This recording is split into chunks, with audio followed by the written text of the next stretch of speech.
2022년 1월 24일 데일리 암호화폐 뉴스 시작하겠습니다. 첫 번째 소식입니다.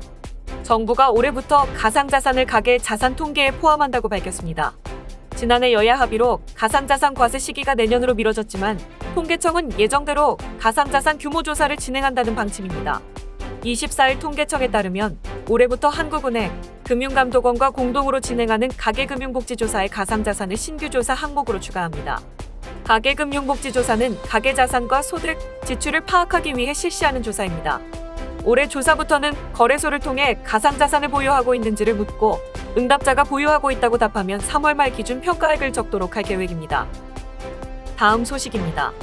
가상화폐 투자자로부터 코인을 위임받고 이를 임의로 처분해 약 45억 원의 이득을 챙긴 연인이 항소심에서도 징역 7년을 선고받았습니다.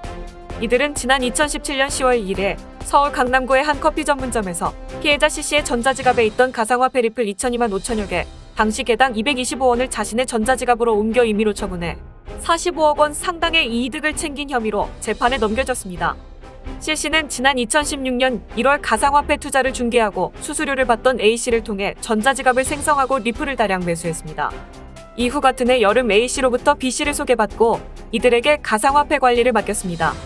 A씨와 B씨는 리플을 빼돌려 이를 현금으로 바꾼 뒤 개인 채무 변제, 외제차 및 명품 구매 등에 10억 원 이상을 사용했습니다. 다음 소식입니다. 뉴욕타임스는 에릭 애덤스 뉴욕시장이 첫 달 월급을 비트코인과 이더리움으로 수령했다고 보도했습니다. 앞서 애덤스 시장은 지난해 선거 운동 기간 당선될 경우 첫 석 달의 임금을 가상화폐로 받겠다는 공약을 내놨습니다.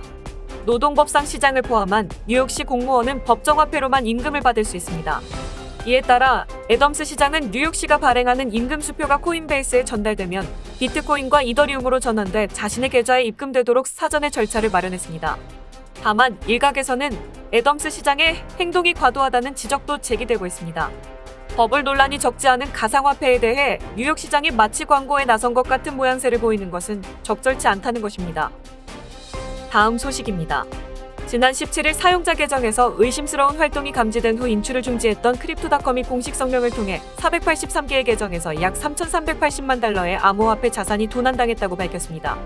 블록체인 보안 전문업체인 팩쉴드 데이터에 따르면 크립토닷컴에서 무단 인출된 1,500만 달러 가치에 해당되는 이더의 절반은 자금 세탁을 위해 이더리움 기반 코인 믹싱 서비스인 토네이도 캐시로 보내진 것으로 전해졌습니다. 한편 크립토포테이토 보도에 따르면 이번 해킹으로 미국의 총 500명의 사용자가 영향을 받았지만 피해 금액은 전액 보상된 것으로 확인됐습니다. 다음 소식입니다.